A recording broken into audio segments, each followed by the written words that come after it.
Assalamualaikum warahmatullahi wabarakatuh.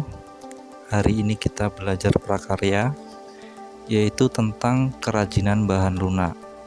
Tujuan pembelajaran ini yaitu untuk menyatakan pendapat tentang keberagaman karya kerajinan bahan lunak sebagai ungkapan rasa bangga sebagai wujud rasa syukur kepada Tuhan dan bangsa.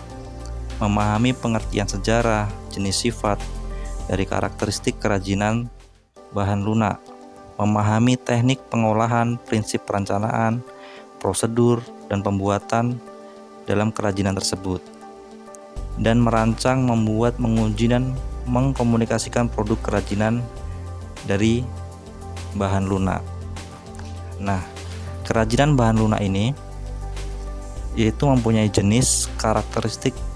Yang pertama, kerajinan bahan alam dan kerajinan bahan buatan.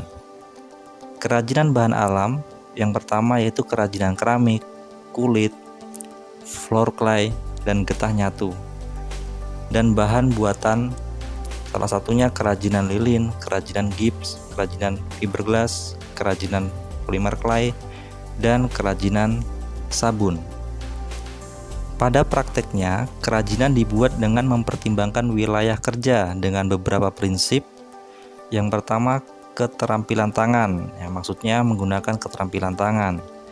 Yang kedua, keterampilan teknik, maksudnya dilakukan secara berulang-ulang menggunakan teknik sehingga produk dihasilkan sudah tentu memiliki kekhasan tangan yang nampak dengan detail, rumit, dan hanya bisa dilakukan dengan keterampilan teknik.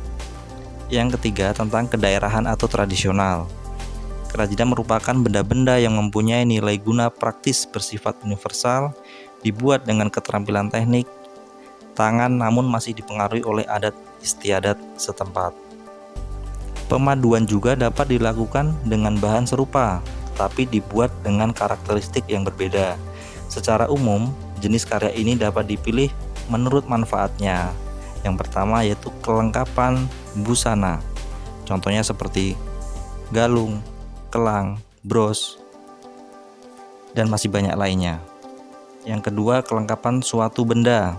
Nah, contohnya kotak tisu yang dilengkapi dengan hiasan keramik pada bagian muka dan mempunyai unsur estetika. Estetika yaitu suatu keindahan.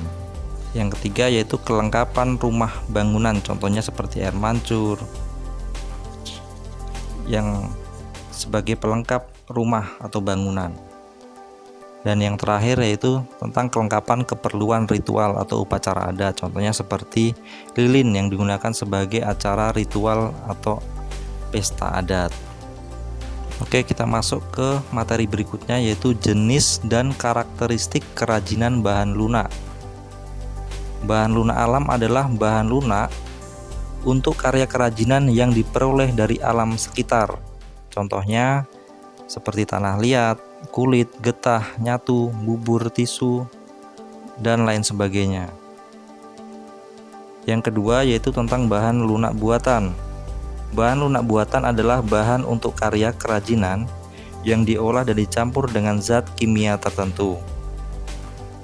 Contohnya seperti gips, sabun, dan lain sebagainya. Silakan bisa dilihat di halaman 12.